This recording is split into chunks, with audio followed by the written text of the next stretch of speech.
There are watches that keep time, then there are watches that shape time. If the history of horology had a starting point, a moment when modern watchmaking truly began, it would almost certainly be the workshop of Abraham-Louis Breguet.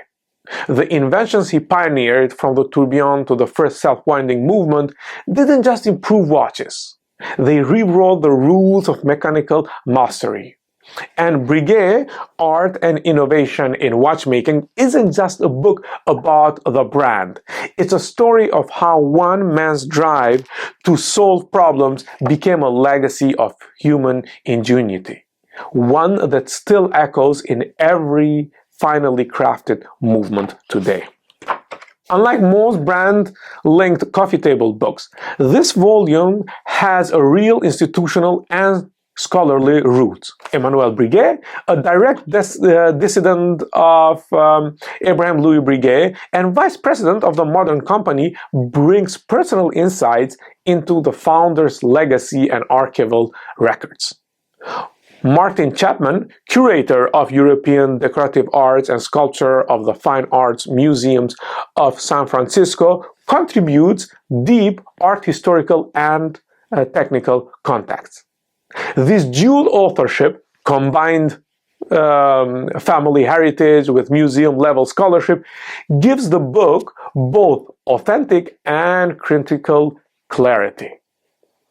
It was published in conjunction with one of the largest museum exhibitions of Breguet historic timepieces ever assembled. This isn't just promotional narrative, it's historical interpretation, a hallmark of serious watch literature. Breguet, Art and Innovation in Watchmaking is a 174-page, richly illustrated retrospective of the Breguet Company's work and influence.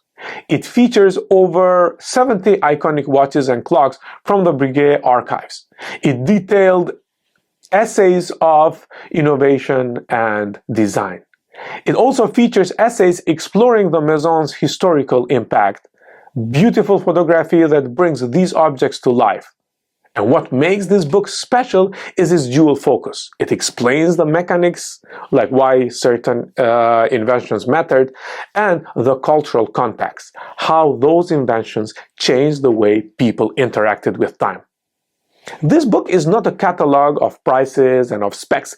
It's a narrative history of human ingenuity embodied in metal, spring, and gear. The book begins with Abraham-Louis Breguet himself, widely considered the father of modern horology, and immediately expands into why these inventions changed everything. Some of the key inventions discussed include the self-winding watch, or perpetuel, the ancestor of all automatics. And then the gong spring for repeaters, fundamental to minute repeater design.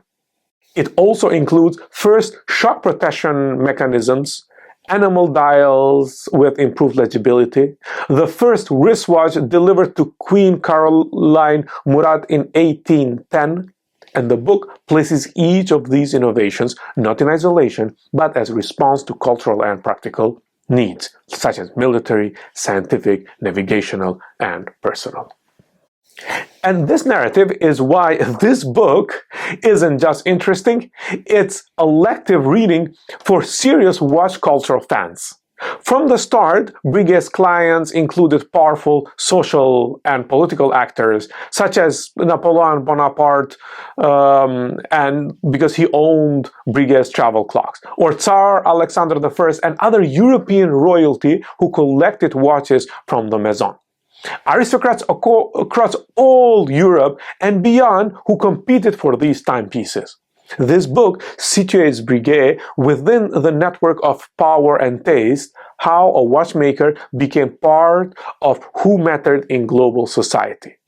Each object illustrated in this volume is accompanied by essays and that explain not just how it works, but why it mattered when it mattered. And this is one of very few books that speak about the politics and political engagement of watchmakers, a topic that many brands today try to go away from. Where many watch books linger on aesthetics or brand mythology, this volume deliberately places innovation at the center. For example, the tourbillon, patented in 1801, was a radical approach to minimizing the influence of gravity on accuracy, a mechanical solution to practical problems. Travel clocks and subscription watches expanded what timekeeping meant: personal utility in motion and at home. These technological advances are explained in accessible language, but with enough depth to satisfy collectors and thinkers alike. This volume was published alongside a major museum exhibition titled Breguet, Art and Innovation in Watchmaking, at the Fine Arts Museums in San Francisco's Legion of Honor. The exhibition, one of the largest presentations of historical Breguet pieces that ever mounted in the US, underscored the academic and cultural ambition behind this very book. This wasn't brand marketing, it was museum-level cultural preservation, a rare thing for a watchmaker, even one as historically influential as Breguet. And here is where this book intersects with watches and politics. Timekeeping isn't just about measurement, it's about authority. Breguet's inventions didn't just tell time, they made time legible, standardized, and portable. Key ingredients of early modern states, militaries, and global navigation. Marine chronometers, which are precision timekeepers essential for longitude calculation, weren't just luxury objects that we think of today. They were tools of empire and of exploration. In that sense, the book is not just about innovation. It's about mechanical legibility spread into a broader system of power and organization. And that's a political story wrapped in craft. Another watches and politics cross is what we talked just a few minutes ago. Breguet made watches for all major powers around the world, and his international network of royal courts and places of power was second to none. What makes Breguet Art and Innovation in Watchmaking book special is its balance. It satisfies technical curiosity, explaining mechanism and innovation. It honors cultural context, connected watches to their human, social, and political world. It presents a visual celebration, a beautifully photographed that gives these objects presence beyond their mechanics. It's not a price guide and it's not a logo book. It's a story about how and why horology became central to human or modern human life, rather. And here is what stays with you after this book. Innovation isn't accidental. It's situated, shaped by questions, demands, cultures, so basically politics. Breguet didn't invent parts for posterity, he invented them because someone needed them, whether a queen, an admiral, or a thinker. The history of horology is, in many ways, the history of human problem solving. So then, what does all this make Breguet Art and Innovation in Watchmaking book? Well, it's a museum catalog, but as well a historical chronicle and a technical narrative, and also a cultural archive, all of it together. But now I want to hear from you.